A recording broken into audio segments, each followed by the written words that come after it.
Hello मित्रों, कैसे हैं आप सब लोग। आशा करता हूँ आप सब लोग अच्छे होंगे। आप सभी लोगों का स्वागत है हमारे YouTube चैनल अनुभवी ज्ञान पर।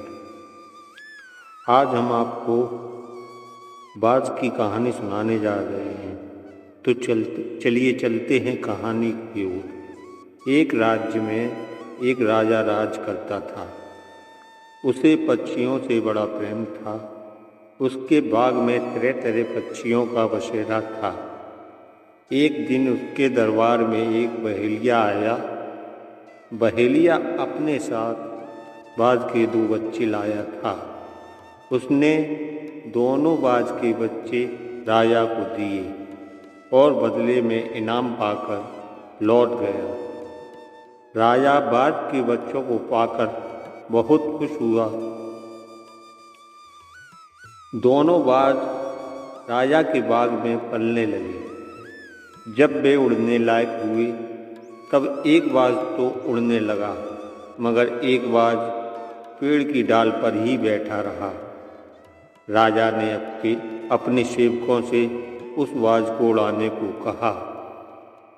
सबने बहुत कोशिश की, लेकिन बाज नहीं उड़ा। अंत में राजा ने पूरे राज्य में घोषणा करवा दी कि जो भी व्यक्ति उस बाज को उड़ाएगा उसे इनाम में 50 स्वर्ण मुद्राएं दी जाएंगी। घोषणा करने के बाद राज्य से काफ़ी लोग आने लगे और बाज को उड़ाने का प्रयास करने लगे, लेकिन बाज नहीं उड़ा। धीरे धीरे लोगों ने आना भी बंद कर दिया।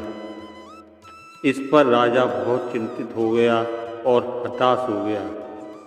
उसे लगने लगा कि उसका बाज अब कभी नहीं उड़ पाएगा।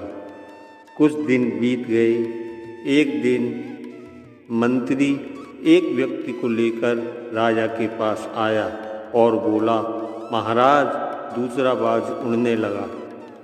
राजा ने चकित में आकर पूछा, कैसे?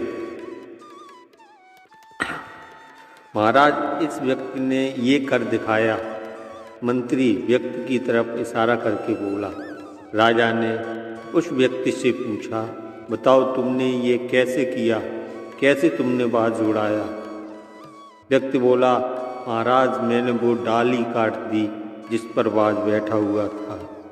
दोस्तों, हम सफलता की ऊंची उड़ान भरना तो चाहते हैं, लेकिन अपने कंफर्ट जोन से बाहर निकलना नहीं चाहते।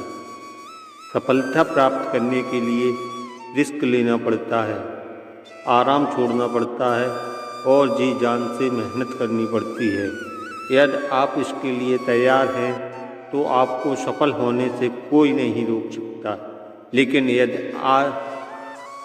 यदि आप आज के छोटे सुखों का मोह त्याग नहीं पाएंगे तो भविष्य की बड़ी सफलता से भी सदा वंचित रहेंगे। तो मित्रों, कैसी लगी आपको ये कहानी? कमेंट बॉक्स में ज़रूर बताएं।